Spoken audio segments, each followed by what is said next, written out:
갓 태어난 망아지는 1시간 안에 걸어요. 길이는 30분이면 4다리로 일어섭니다. 바다거북은요? 아무도 도와주지 않아요.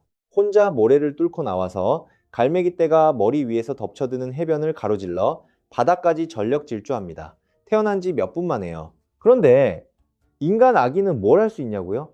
아무것도 못합니다. 고개도 못 가눕니다. 뒤집지도 못해요. 배가 고파도 스스로 먹을 수 없고, 추워도 체온 조절이 제대로 안 되고, 심지어 태어나고 몇 달 동안은 자기가 엄마와 별개의 존재라는 사실조차 인식하지 못합니다. 만약 갓 태어난 인간 아기를 혼자 놔두면요, 몇 시간이면 죽습니다. 과장이 아니에요. 진짜로요. 이상하지 않나요? 인간은 지구 역사상 가장 성공한 종이에요. 도시를 세우고, 비행기를 만들고, 핵무기를 개발하고, 다른 행성에 기계를 착륙시키는 종. 그런데 그 종의 생애 첫 단계가 감자보다도 무력하다니. 진화의 관점에서 보면 이건 최악의 설계 같습니다. 그런데 사실 이건 최악이 아니라 최고의 설계예요. 오늘 인간아기가 왜 이 지경인지 이야기해 볼게요. 답을 따라가다 보면 결국 우리가 왜 인간이 되었는지까지 닿게 됩니다. 이야기는 뇌에서 시작합니다.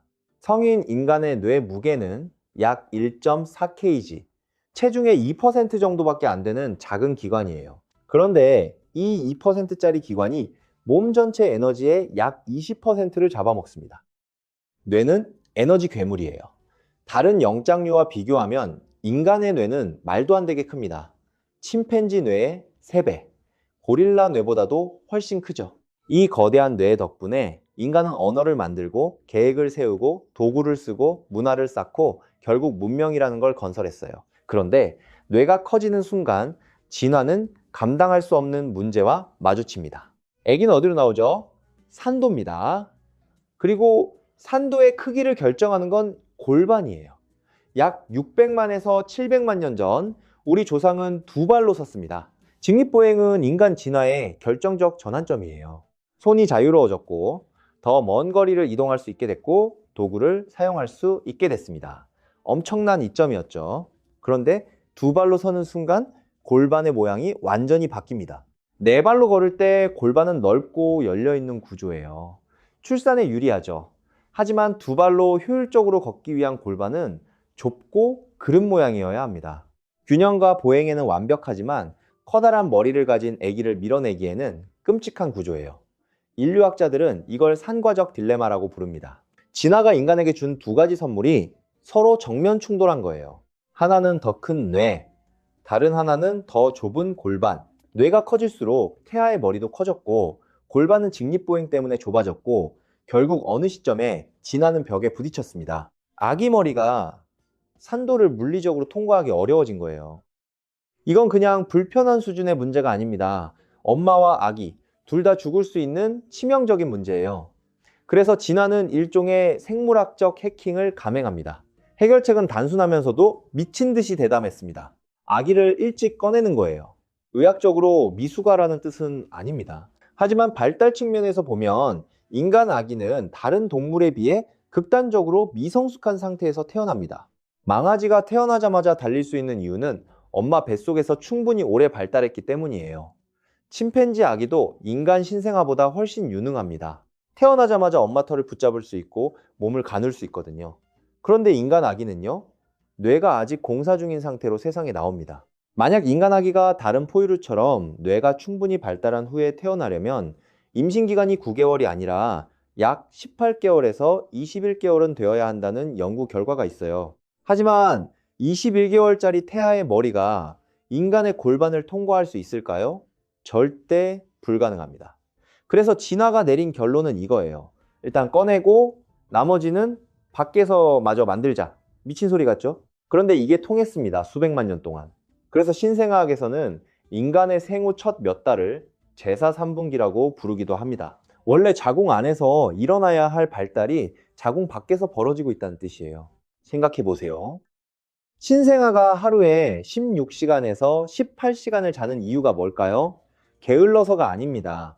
뇌가 미친 속도로 성장하고 있기 때문이에요. 인간 아기의 뇌는 생후 첫 해에 크기가 거의 2배로 커집니다. 밖에서 자궁 안의 작업을 마무리하고 있는 거예요. 아기가 먹고 자고 울고만 반복하는 것처럼 보이지만 그 안에서는 엄청난 신경회로가 폭발적으로 연결되고 있습니다.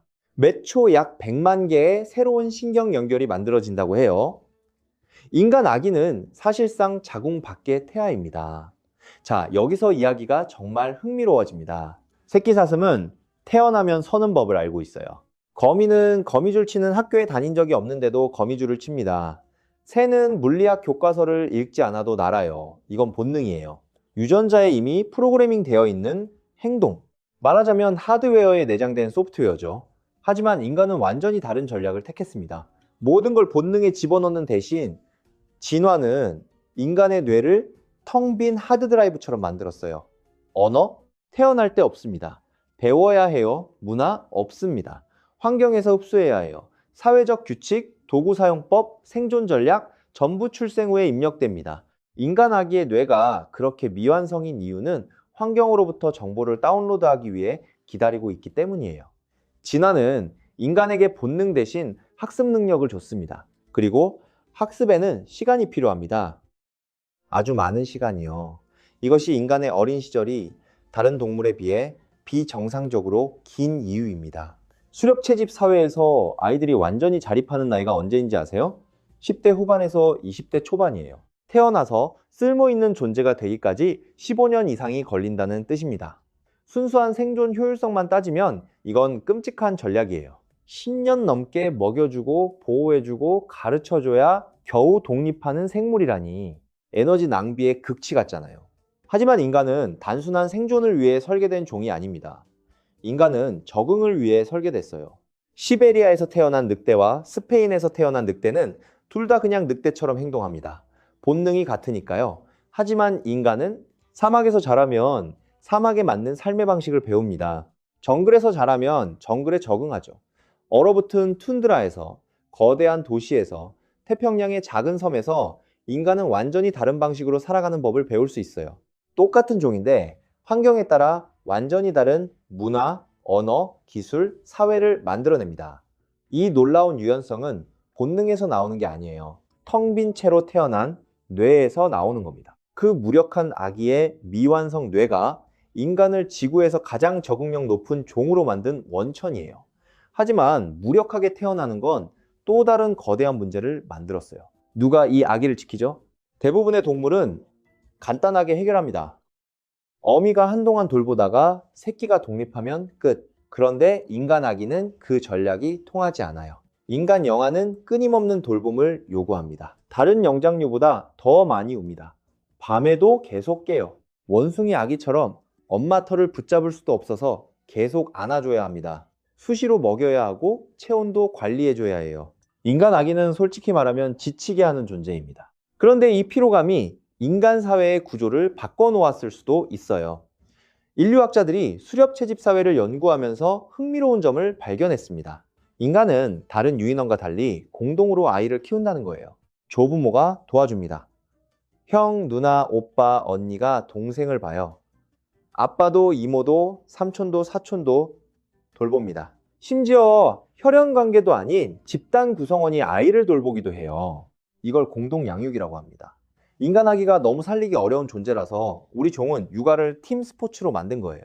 일부 연구자들은 이것이 인간의 심리 자체를 영구적으로 바꿨다고 봅니다. 혼자서는 무력한 아기를 살릴 수 없으니 인간은 극도로 사회적이고 공감 능력이 높은 존재로 진화했다는 거예요. 당신이 가진 그 거대한 사회적 뇌, 타인의 감정을 읽고 협력하고 관계를 맺는 그 능력, 이것도 결국 아기가 너무 힘든 존재였기 때문에 생겨났을 수 있습니다. 그리고 한 가지 더 있어요. 인간 아기는 귀엽습니다. 그게 과학이야? 라고 할 수도 있겠지만 네, 과학입니다. 그리고 생존의 결정적인 과학이에요.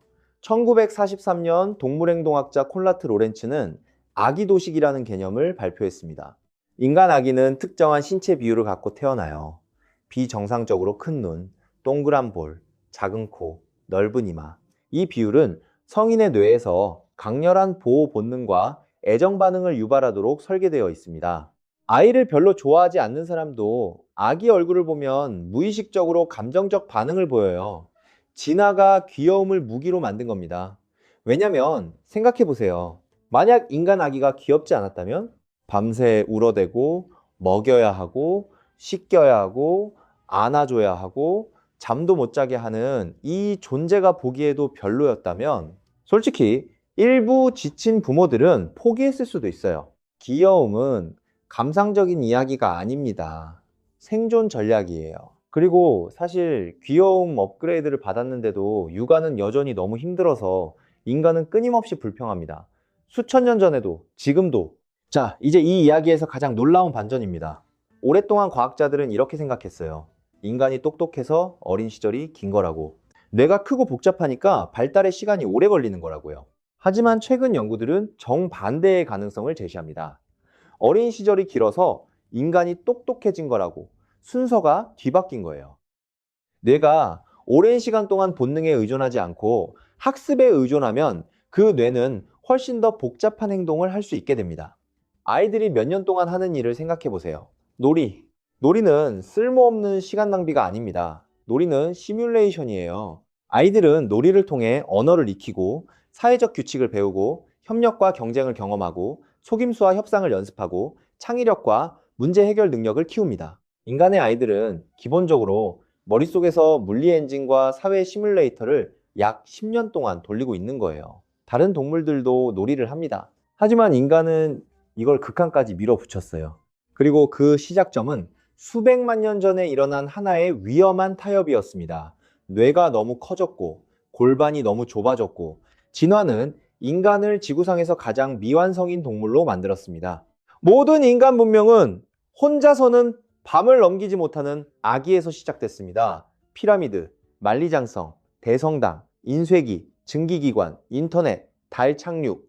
이 모든 것을 만든 종의 첫 번째 형태는 고개도 못 가누는 존재였어요. 하지만 바로 그 무력함이 인간에게 조기 독립보다 훨씬 더 가치 있는 것을 줬습니다. 시간, 배울 시간, 적응할 시간, 다른 어떤 동물도 되지 못한 존재가 될 시간. 인간하기가 무력한 건 진화의 실패가 아닙니다. 그건 진화의 걸작이에요. 가장 약하게 시작해서 가장 강한 존재가 되는 것, 그것이 인간이라는 종의 이야기입니다.